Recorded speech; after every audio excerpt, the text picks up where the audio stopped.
जैसा बाजार का तगाजा है वैसा लिखना अभी नहीं सीखा। मुफ्त में करता हूँ आज भी मैंने तो बिकना नहीं सीखा। एक ही चेहरा है मेरा आज भी, वो कमबख्त इतना जिद्दी है कि जैसी उम्मीद है जमाने को वैसा दिखना नहीं सीखा। आज हमारे कार्यक्रम के अतिथि हैं अभिषेक बर्नवाल जी।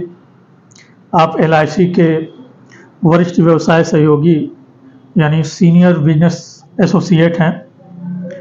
आप लगभग एक दशक से कार्यरत हैं।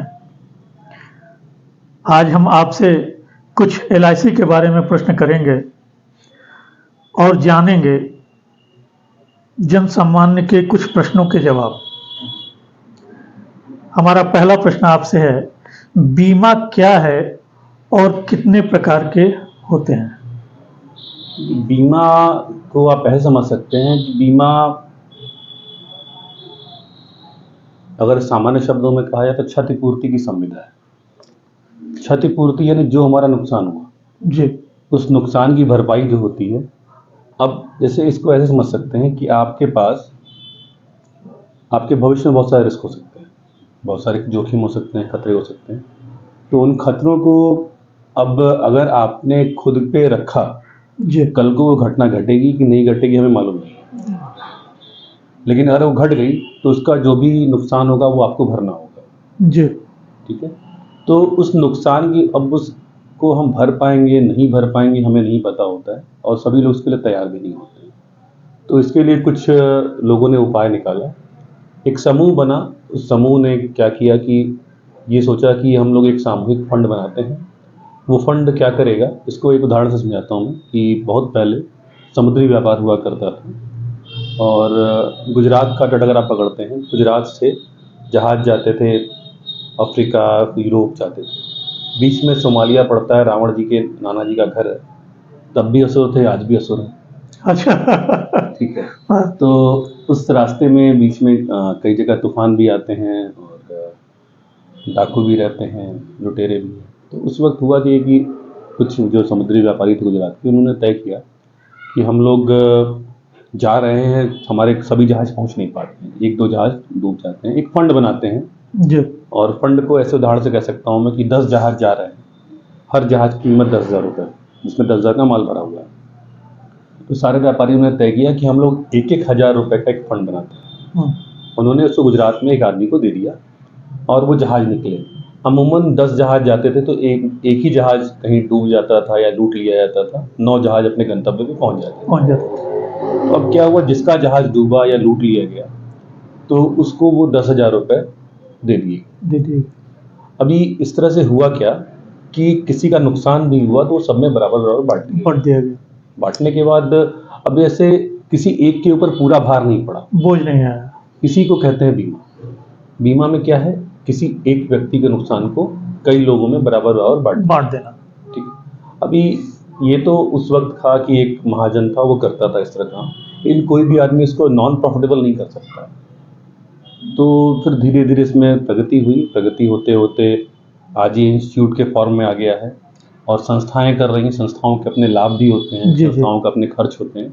उन खर्चों और लाभों को देखते हुए उन्होंने ऐसा अपना कुछ गणितीय गुणे भाग किए और फिर बीमा का सिस्टम बनाया जिसमें हम लोगों से कुछ प्रीमियम लेते हैं, किस्त लेते हैं, उसके बदले उनके भविष्य के रिस्क लेते हैं अपने ऊपर, और अगर वो भविष्य में घटना घटती है तो उसका भुगतान हम करते हैं, और नहीं घटती है तो फिर वो प्रीमियम, जैसे आप गाड़ी का समाप्त हो जाता है। जी हाँ, गाड़ी का समझ सकते हैं।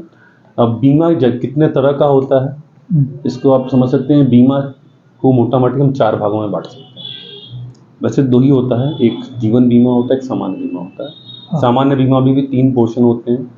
पहला होता है एक आप कृषि बीमा कह सकते हैं, दूसरा स्वास्थ्य बीमा कह सकते हैं, और तीसरा वस्तुओं का बीमा कह सकते हैं, जिनमें कई सारी वस्तुएं आती हैं, गाड़ी आती है, घर आता है, बिजनेस आता है, और भी बहुत सारी चीज़ें आती हैं। तो ये सारे बीमा के में आपको, अगर आपको जो भी नुकसान होता है, नुकसान होगा तो ही भरपाई होगी, नहीं नुकसान नहीं होगा तो कोई वो पैसा मतलब लैप्स हो जाएगा, वो किसी और के नुकसान की भरपाई में चला जाएगा, वो किसी और के भरपाई में चला जाएगा। ये तो बहुत अच्छी बात है भाई, एक आदमी पे बहुत भार नहीं पड़ेगा, हो जाएगा। जी तो इस तरह से ये आपके बीमा के 2 प्रकार, 2 में आप 4 प्रकार। जी।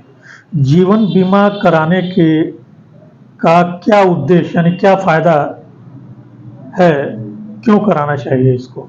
देखिए, जीवन बीमा फ़ायदे के लिए नहीं होता है। हम लोग के ऑफ़िस में जो हम लोग रहते हैं, तो अक्सर पार्टी कहती है हमें फ़ायदा क्या है? तो हम यही कहते हैं जीवन बीमा फ़ायदे के लिए नहीं होता है। मैंने पहले ही कहा है कि जीवन बीमा क्षतिपूर्ति की संविदा है।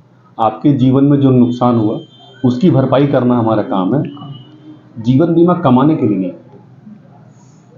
एक व्यक्ति जीवन बीमा को ऐसे समझ सकते हैं कि एक व्यक्ति जो 10 लाख रुपए साल का कमाता है, अब वो व्यक्ति अपने परिवार के लिए 10 लाख रुपए हर साल लेके आ रहा है। अगर वो व्यक्ति कल को उसका साथ कोई मिसहैपनिंग हो जाती है, किसी कारण से वो शारीरिक अक्षम हो जाता है या स्वास्थ्य के कारणों से वो कार्य करने योग्य नहीं रह जाता है या कोई अनहोनी हो जाती है, उसका जीवन समाप्त हो जाता है, तो ये 10 लाख रुपए का जो नुकसान है उसके परिवार को, जो उसको परिवार को रहने के लिए ज़रूरी है, उस परिवार को 10 लाख रुपए खर्च करने की आदत होती है। वो उस जीवन स्तर पे रह रहा होता है कि जहाँ उसके पास 10 लाख रुपए तक की सारी सुविधाएं उसके पास उपलब्ध रहती हैं। अगर ये इनकम बंद हो गई जी तो उस परिस्थिति में उसके परिवार में 10 लाख रुपए आना बंद हो जाएंगे, तब उसके परिवार का जीवन स्तर क्या होगा? सही है, वो तो सड़क पे आ जाएंगे। ठीक है। अब उस व्यक्ति से आप एक अपेक्षा करें कि वो 50,000 रुपए में पूरे साल का खर्च चला ले, संभव नहीं है। संभव नहीं इसके लिए। तो उस समस्या से बचने के लिए जीवन बीमा कराया जाता है। आज का जो जीवन बीमा है जिसको हम समझते हैं, उसमें ये सेगमेंट में अभी लोग इस बात पे ध्यान कम देते हैं। एक बात उनका ये भी ध्यान रहता है कि हमें मिल क्या रहा है, अगर हमें कुछ हुआ तो ठीक है, अगर हम जिंदा रहे तो क्या होगा। इसको देखते हुए जीवन बीमा कंपनियों ने एक क्वेश्चन निकाला कि वो क्या करते हैं कि आपके लिए बीमा में 2 भाग रखते हैं। एक भाग होता है जिसमें वो अगर आपके जीवन पे कुछ हुआ तो उसकी भरपाई करते हैं वो, ठीक है, और कुछ नहीं हुआ तो आपके पैसों में कुछ ब्याज जोड़ के वो आपको पैसे वापस रिफंड कर देते हैं। वापस करते हैं। तो आज का जो जीवन बीमा है इसी रूप में ज़्यादा परिचित है लोगों में बीमा। चलो,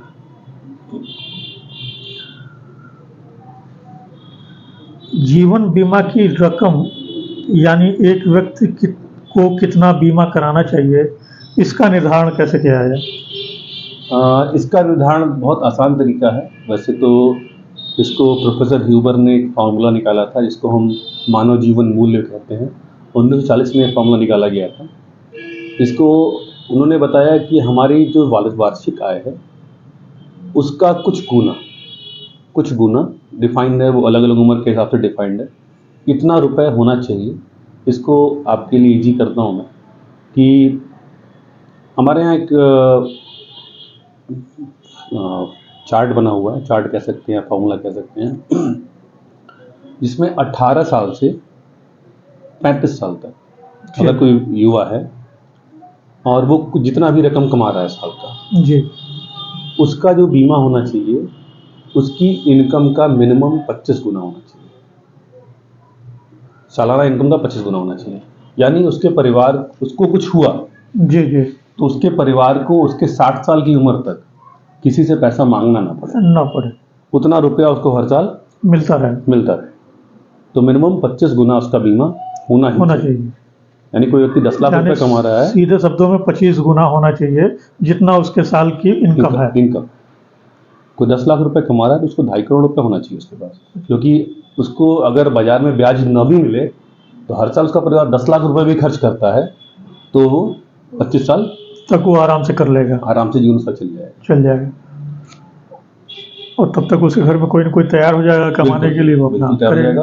अगर इसी तरह अगर अधिक उम्र में जाते हैं तो थोड़ा कम कर दिया जाता है, 35 से 45 है तो 20 गुना माना जाता है सालाना इनकम का, 45 से 55 है तो 15 गुना माना जाता है, 55 साल से अधिक उम्र है तो 10 गुना माना जाता है कि 10 गुना बीमा मिनिमम होना चाहिए। हालांकि लोगों के दिमाग में जागरूकता नहीं रहती है, लेकिन आपके मंच के माध्यम से जब बात जा रही है तो जितने लोगों तक पहुँचे, एक बार लोगों को अपना रिव्यू जरूर करना चाहिए कि क्या मेरा बीमा इतना है कि मेरे न रहने के बाद मेरे परिवार को इतना पैसा मिलने वाला है जिससे उनको कभी दिक्कत और के आगे हाथ ना फैलाना। ये तो बड़ी अच्छी है और बड़ी सामाजिक बात है कि जीवन स्तर चलाने के लिए अपना एक उचित रकम की जरूरत पड़ती है वो आराम से उनको मिलता रहे। और जीवन बीमा कराने के क्या क्या सावधानियां बरतनी चाहिए? बहुत अच्छा सवाल पूछा है आपने। ये इस पे लोगों का ध्यान बहुत कम रहता है। आमतौर पे मैंने देखा है लोग क्या करते हैं कि जब एजेंट्स बीमा कराने जाते हैं, हमारे अभिकर्ता को भी जल्दी होती है और पार्टी को भी जल्दी होती है कि तू फॉर्म साइन करा भाई हाँ। और पैसा लो और जाओ। जो लेकिन अभिकर्ता जब उनसे सवाल पूछना शुरू करता है तो उनका एक सीधा सवाल पहला होता है, आप इतने सवाल क्यों पूछ रहे हो? उस अभिकर्ता ने किया बीमा कराया था, उसने कोई सवाल नहीं पूछा था, उसने केवल आईडी प्रूफ लिया, साइन कराया और बीमा करा के चला गया। चला तो होता क्या है कि जिस अभिकर्ता ने ये काम किया होगा निश्चित रूप से उसने बहुत सारे तथ्य छिपाए होंगे। अभी जीवन बीमा में नॉर्मली हम रिस्क लेंगे क्यों, किस आधार पर लेंगे? किस आधार पर लेंगे जी? जीवन बीमा में रिस्क किस आधार पर लेंगे? हम आपका केवल पैसा बढ़ा के नहीं दे रहे हैं, आपके जीवन पे रिस्क भी दे रहे हैं कि अगर आपको कुछ होता है तो आपके परिवार की सुरक्षा की गारंटी ले रहे हैं। जब आपके परिवार की सुरक्षा की गारंटी हम लेंगे तो निश्चित रूप से हमें भी अपने को गुड़ा भाग में मेंटेन रखना पड़ेगा ताकि भविष्य में हमारे कंपनी पर कोई जोखिम ना आने पाए जी। तो इसके लिए हम क्या करते हैं कि जब जीवन बीमा होता है तो व्यक्ति के स्वास्थ्य संबंधी सवाल पहले पूछे जाते हैं। उनकी लंबाई, उनका वजन, उनको कोई प्रॉब्लम तो नहीं है, उनके परिवार में जितने सदस्य हैं कितने सदस्य हैं, चाहे उनके माता पिता भाई बहन, चाहे शादी हुई हो चाहे ना हुई हो, सभी भाई बहन, उनकी पत्नी, उनके बच्चे, इतने लोगों का स्वास्थ्य में कोई दिक्कत तो नहीं है। इनमें से किसी की भी स्वास्थ्य में कोई दिक्कत है तो कहीं न कहीं आनुवंशिकता के सिद्धांत के अनुसार वो दिक्कत उनके अंदर भी हो सकती है। होगी आगे चलकर। हो सकती है, होगी की गारंटी नहीं है, बहुत सारी बीमारियां आनुवंशिकता में नहीं आती हैं, लेकिन फिर भी जैसे एलर्जी की प्रॉब्लम है, शुगर है, बीपी है, आमतौर पे अगर पिता को है तो पुत्र को भी नॉर्मली हो ही जाती है। ठीक है, तो ऐसे बहुत सारी बीमारियां हैं, कैंसर को ही माना जाने लगा आजकल आनुवंशिक में हो गया है। तो ऐसे में थोड़ा कंपनियां अलर्ट रहती हैं कि अगर ऐसा कुछ है तो हम इस व्यक्ति की मेडिकल जांच कराएं कि क्या सच में ये व्यक्ति इस योग्य है कि इसका रिस्क हम सामान्य प्रीमियम पर लें। ठीक है, तो अगर स्वास्थ्य संबंधी कोई दिक्कत नहीं है तो अच्छी बात है। स्वास्थ्य संबंधी अगर दिक्कत होती है तो उसके लिए कंपनियां एक्स्ट्रा प्रीमियम चार्ज करती हैं। अच्छा, एक्स्ट्रा प्रीमियम चार्ज करती हैं और चार्ज करके हमारे जो अंडर राइटर हैं वो उसको चार्ज करते हैं उसके ऊपर और फिर वो बीमा पास किया जाता है। इसके अलावा एक कानून जो लागू होता है केवाईसी या एएमएल जिसको हम कहते हैं, जिसके अंदर हम ये जानने की कोशिश करते हैं कि जो व्यक्ति पैसा लगा रहा है वो पैसा नंबर 1 का पैसा होना चाहिए, उसकी अपनी इनकम होनी चाहिए एलआईसी में। तो जो पैसा उसका है उसके संबंधित साक्ष्य, उसकी इनकम कितनी है, सालाना इनकम, जिसमें हम उसकी दोनों इनकम पूछते हैं, जो वो दिखाता है जो नहीं दिखाता है, दोनों इनकम। क्योंकि ये जो हम एलआईसी में जो भी इनकम डालते हैं उसका इनकम टैक्स डिपार्टमेंट से कोई संबंध नहीं होता। अच्छा, और क्योंकि एलआईसी एक बिजनेसमैन संस्था है तो वो अपना कोई भी डाटा इनकम टैक्स डिपार्टमेंट से शेयर नहीं करती और ना ही इनकम टैक्स डिपार्टमेंट के दबाव डाल नहीं सकता। ठीक है, तो हम उनसे इनकम भी पूछते हैं और हमारे अभिकर्ता और अधिकारी सुनिश्चित करते हैं कि ये इनकम नंबर 1 की होनी चाहिए, लीगल प्रोसेस से ही आनी चाहिए, और ताकि जो है इससे बेहतर ये होता है कि हम लोग को कभी, हमें भी और पार्टी को भी, दोनों को फ्यूचर में दिक्कतें नहीं होंगी।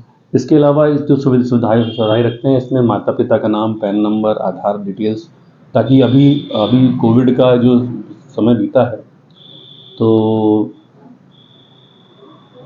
कोविड में बहुत सारी खबरें बाद में आई घरों पे कि आपके घर के मेंबर मर गए हैं, उसकी खबर सरकार ने 2-2, 3-3 दिन बाद भेजी है घरों पे जी। लेकिन सरकार के यहाँ आधार से क्या होता है कि डाटा खटाखट वो अपने यहाँ ऑपरेट कर देते हैं, और एलआईसी सरकारी कंपनी होने के कारण इसके पास फ़ायदा ये है कि इसके पास वो एक्सेस है कि वो देख सकते हैं कि कौन कौन सी डेथ हुई। कोविड में ऐसे हमने 10,000 से ज़्यादा क्लेम सिर्फ आधार को देख के ही हमें आइडेंटिफाई हो गया। ज़रा सरकार ने अपडेट किया, हमने देख लिया कि ये पार्टी मर गई हमारी है, हमने उसको अपने यहाँ अधिकारियों को, अभिकर्ताओं को उस पार्टी के घर भेज के क्लेम पहुँचवाया, सबमिट करवाया। बॉडी पहले बाद में आई थी, हमारे आदमी पहले पहुंच गए थे कि आपका क्लेम प्रोसेस है, इसको शुरू करवाइए, और वहाँ पे हमने ये सिर्फ इस कारण हो पाया कि उनका आधार हमारे पास था। अगर कोई व्यक्ति छिपाता है तो उनकी इच्छा है, लेकिन इससे हमें ये फ़ायदा रहता है कि हम तुरंत चीज़ों को अपडेट कर सकते हैं, ठीक है। और इसके अलावा एक चीज़ जो और हम लोग ध्यान रखते हैं कि उनके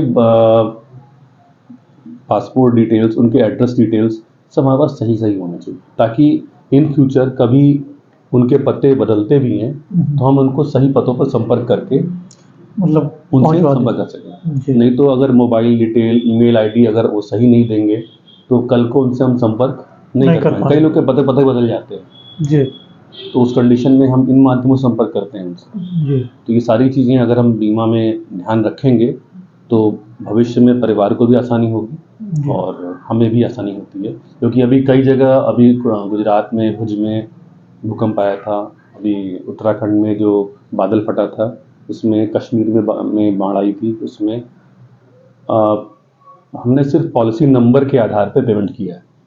मतलब आप केवल थोड़ा टुकड़ा लेके आइए, हम पेमेंट करेंगे आपको।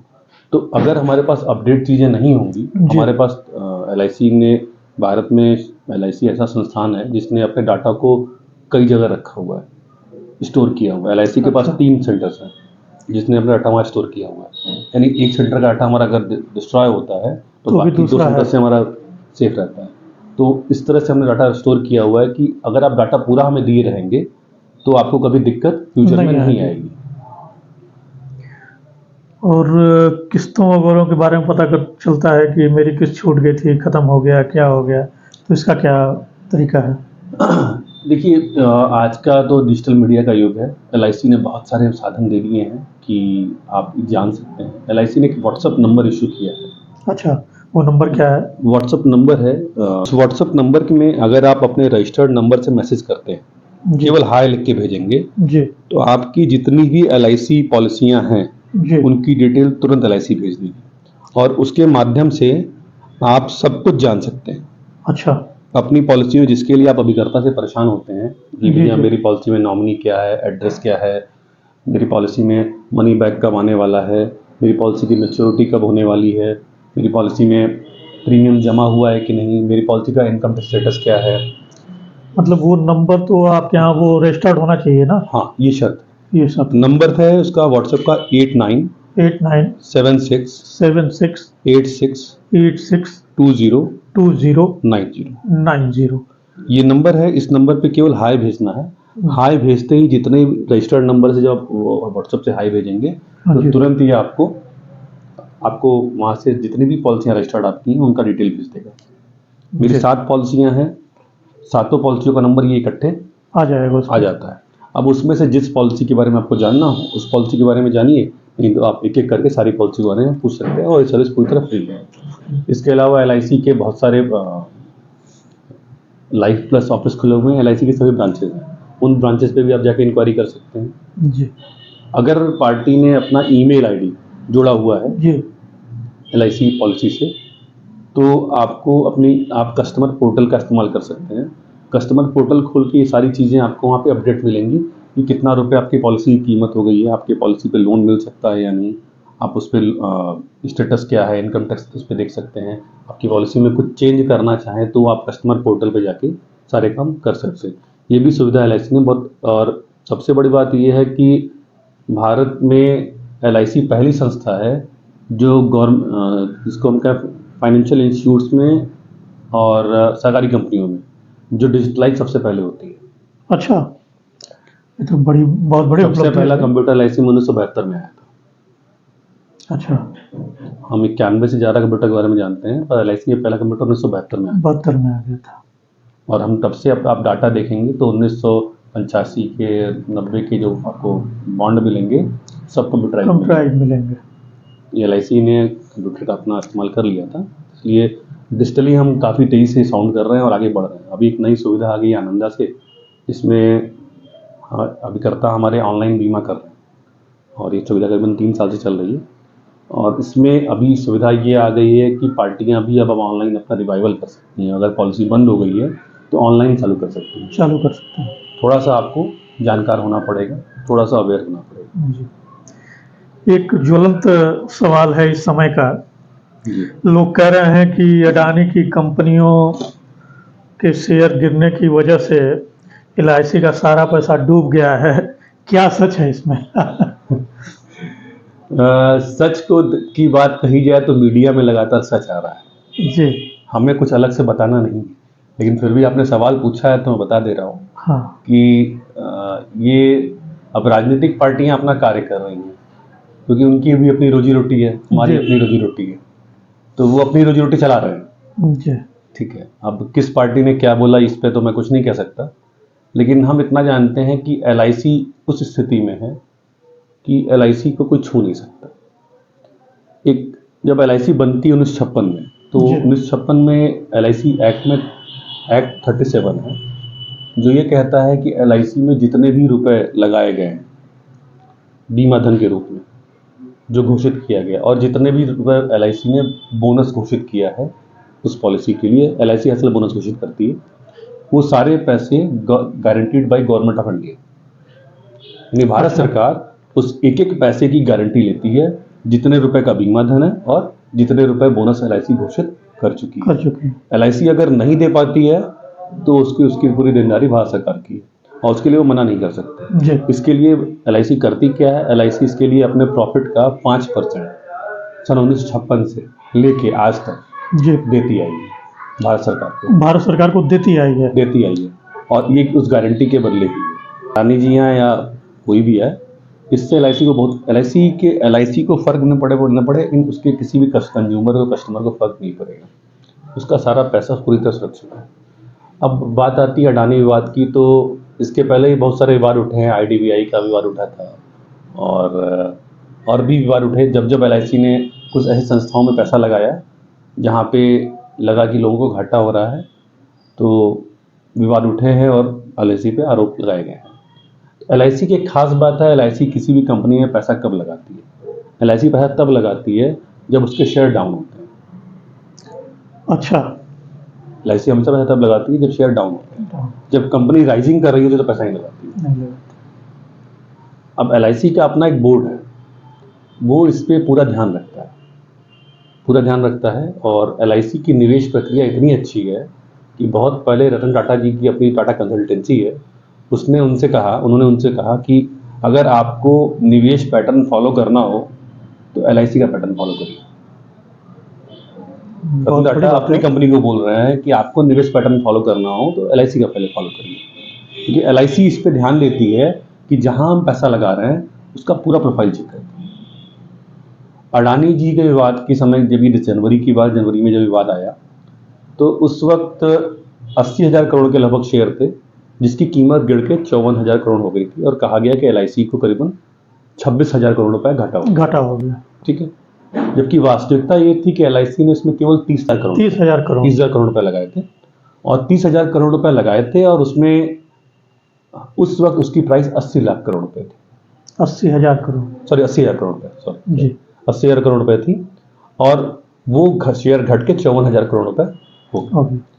अभी उसके बाद विवाद शुरू हुआ कि एलआईसी को घाटा हो गया, एलआईसी के पैसे डूब गए, ये वो और भी बहुत सारी बातें उठी। एलआईसी ने, उसके प्रबंधन ने उस वक्त तुरंत बोला कि एलआईसी को कोई घाटा नहीं हुआ, एलआईसी उस वक्त भी प्रॉफिट में है। जब 30 रुपए हमने लगाए हैं, 54 रुपए हमें मिल रहा है, अभी भी हम क्यों पैसे निकालें? सही है, ठीक है। और अभी 3 दिन पहले की खबर है, वो 83,000 करोड़ रुपए हो गया, यानी 3,000 करोड़ और बढ़ गया है। लास्ट जो पिछला घटा था हिंडनबर्ग रिपोर्ट के कारण 80 से, वो अगेन 83 हो गया, नहीं बढ़ गया, तो बहुत अच्छी बात है। विवाद की कोई बात ही नहीं। और एलआईसी ने अभी इसमें 300 करोड़ रुपए उनके आईपीओ में लगाने के लिए बोला था, तो एलआईसी ने भले उन्होंने अब आईपीओ वापस ले लिया, कई लोगों ने इस पर एलआईसी के 300 करोड़ रुपए डूबने जा रहे हैं। तो एलआईसी की एक खास बात है कि एलआईसी की आज की जो कास्ट है लगभग 42 लाख करोड़ रुपए। 42 लाख करोड़ रुपए, हाँ, लगभग ये जो कीमत एलआईसी की आज की प्रोफाइल है, ये एलआईसी की बुक वैल्यू है। बुक वैल्यू में आप ऐसे समझ सकते हैं कि बुक वैल्यू में एलआईसी के अपने जो ऑफिसेज प्रेमिसेस हैं, उनकी वैल्यू 1 रुपया की जाती है। अच्छा, जो बुक वैल्यू होती है उसकी कीमत 1 रुपये मानी जाती है, यानी कि हमारे जितने भी कैंपस हैं उनकी कीमत इसमें जोड़ी नहीं गई है। हमारा जो सेंट्रल ऑफिस है, अकेले अगर उसकी बात करें तो उसकी कीमत आज की डेट में गूगल पे आप सर्च करेंगे तो 6.5 करोड़ स्क्वायर फीट में ऑफिस हमारा है। 6.5 crore crore square square feet में फीट। है। और ये मुंबई के नरीमन पॉइंट पे, जहाँ पे आज की डेट में जमीन की जो कीमत है वो 5 लाख स्क्वायर फीट से ज़्यादा है। 5 लाख स्क्वायर फीट से ज़्यादा कीमत है, ज़्यादा है। सॉरी 5 लाख रुपए स्क्वायर फीट से ज़्यादा कीमत वहाँ पे। तो अगर आप इसी लिहाज से देख लें तो हमारे ऑफिस की कीमत जो है करीबन 1 लाख करोड़ से ज़्यादा है, ज़्यादा। एक ऑफिस की कीमत। ऐसे हमारे पास ऐसे 8 जोनल ऑफिसेज हैं, 113 डिविजनल ऑफिसेज हैं, बहुत सारी बिल्डिंग्स हैं जो हमारी किराए पर चल रही हैं। तो इन सब की बुक वैल्यू 1 रुपये की आकी गई है इस 42 लाख करोड़ रुपए में। तो बुक वैल्यू को हम किनारे भी कर रहे हैं एक तरह से, तो भी 42 लाख करोड़ रुपए के आगे 30,000 करोड़ रुपए की वैल्यू क्या है? 1 रुपये के बराबर भी नहीं। 100 रुपये में 1 रुपये के से भी कम है वो। जी। ठीक है। तो और LIC अपने निवेश बहुत सारे करती रहती है। तो अब जब हम बहुत सारे निवेश कर रहे हैं, कहीं घाटा कहीं फायदा लगा रहता है। इसको अगर आप सोचेंगे कि जो है बहुत बड़ा नुकसान हो गया, बड़ा फायदा हो गया, तो LIC लॉन्ग टर्म का एस्पेक्ट देखती है, शॉर्ट टर्म पे नहीं चलती है। मतलब सीधे शब्दों में ये कहें कि जो ये अडानी प्रकरण हुआ है, इसमें LIC को किसी प्रकार का कोई नुकसान नहीं हुआ है। कोई नुकसान नहीं हुआ है, और इसके पहले भी किसी निवेश में घाटा नहीं हुआ। अच्छा, इसके पहले भी किसी निवेश में घाटा नहीं हुआ। IDBI बैंक का एक आया था 700 करोड़ रुपए का निवेश किया LIC ने। LIC घाटे में जा रही है, और लेकिन उस वक्त हुआ ये कि LIC ने उस बैंक में विद इन 1.5 ईयर 3 गुना रकम कमा ली थी। अच्छा।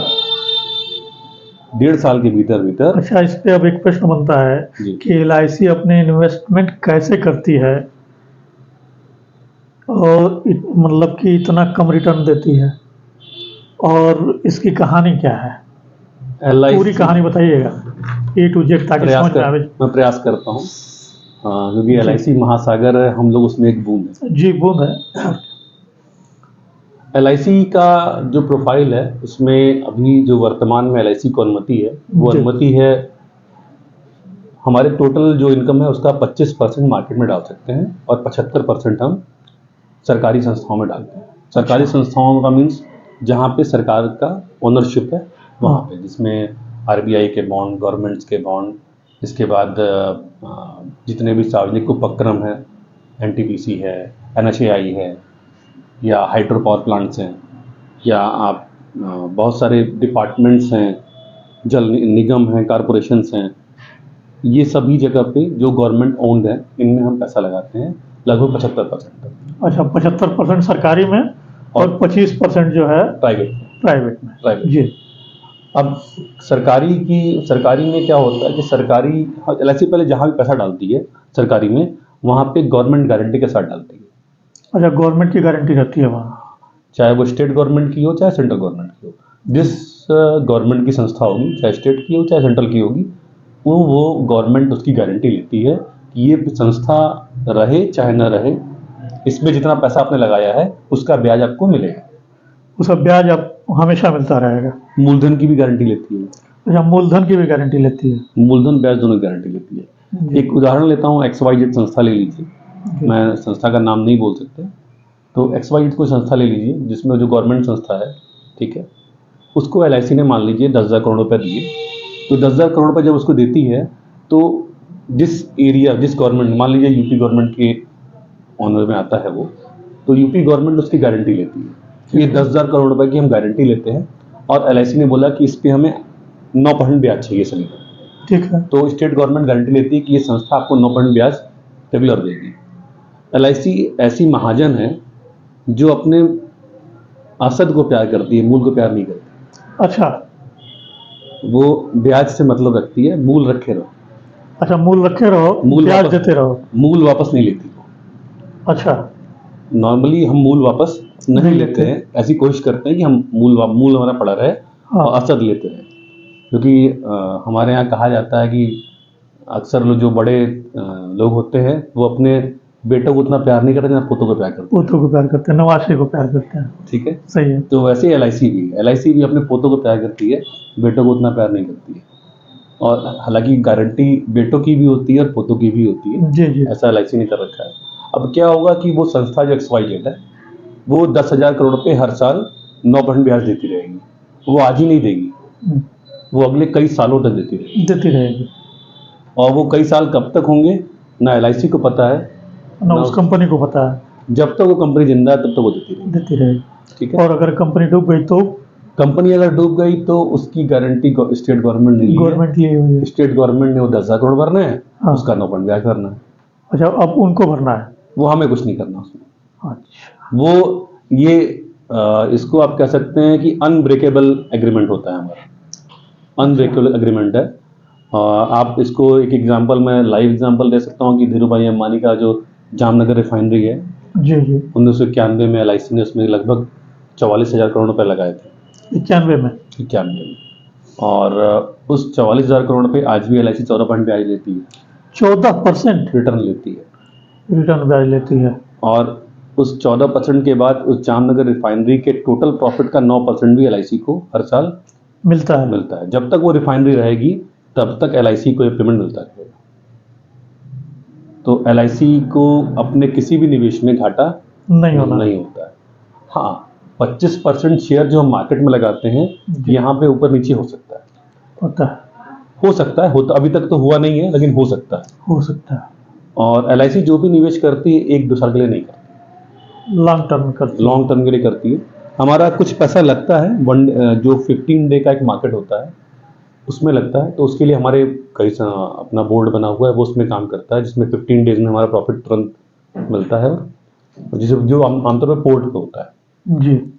बाकी हमारे जितने भी मार्केट हैं वो सब लॉन्ग टर्म के लिए होते हैं। 20 साल, 25 साल, 30 साल के हम निवेश करते हैं। तो मार्केट के छोटे मोटे उतार चढ़ाव पे हम बहुत ज़्यादा प्रभावित नहीं होते।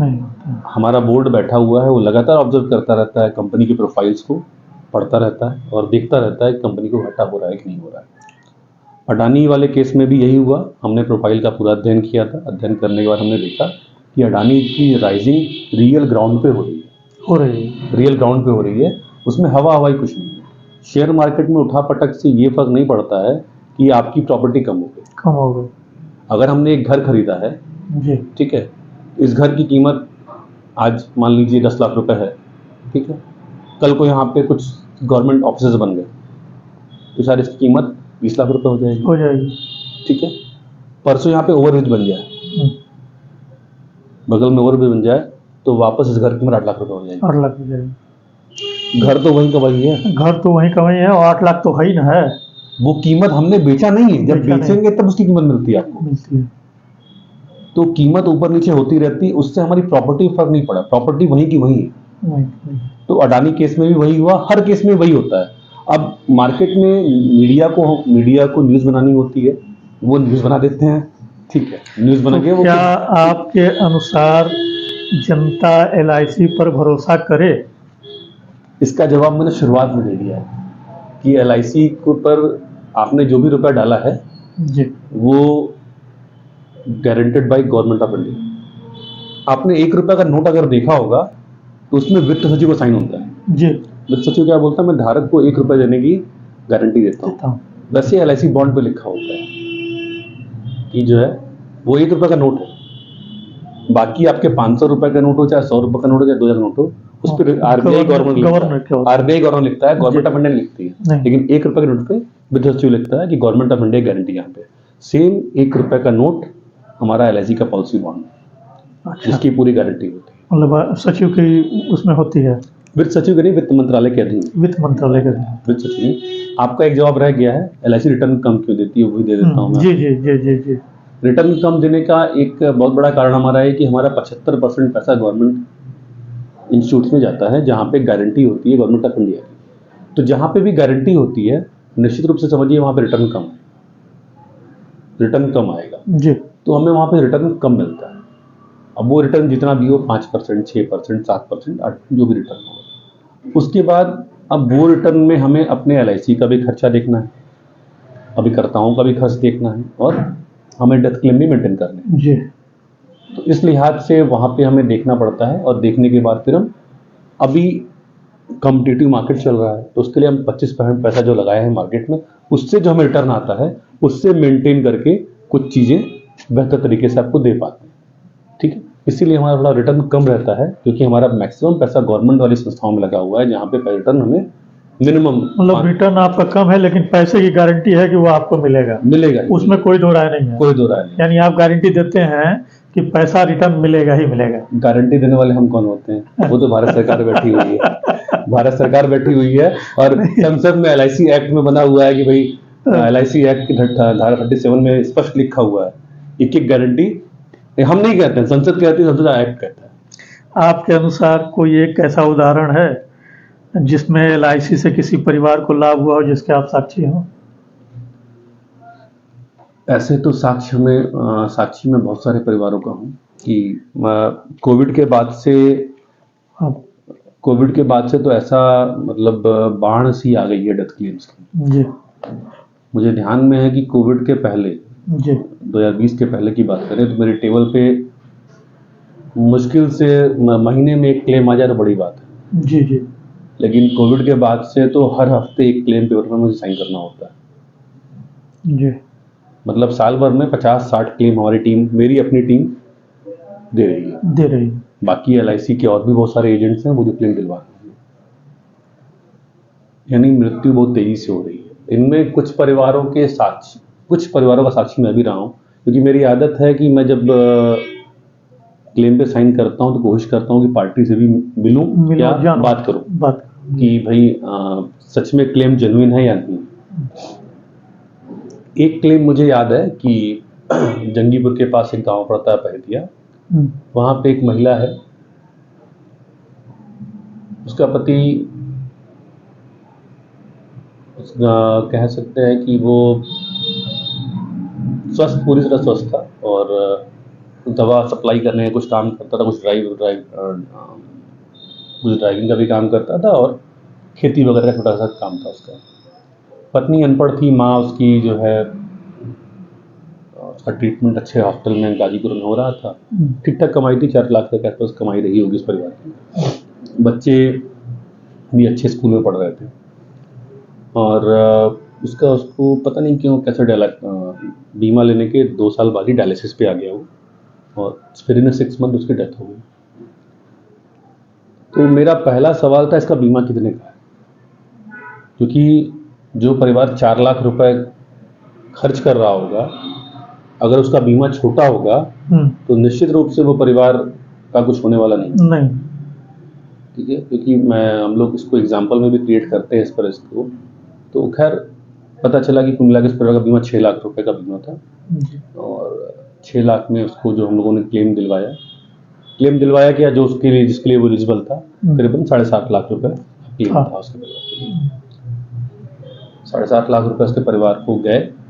जिस दिन उसके परिवार को गए तो हम लोग इमेजिन कर रहे थे कि अगर इस पैसे को अगर हम लोगों ने नहीं पहुंचवाया हो तो उसके परिवार का क्या होता। जो विधवा थी उस विधवा को कैसे रहना पड़ता। अभी एकदम नया लड़का था जो मरा था, 30 साल का लड़का था, तो विधवा भी एकदम जवानी रही होगी, बच्चे भी होंगे और माँ का इलाज जो गाजीपुर में अच्छे हॉस्पिटल में हो रहा था वो क्या होता। तो वो पूरा अनुमान लगाया तो मतलब स्थिति बड़ी भयावह दिखाई दी हम लोगों को।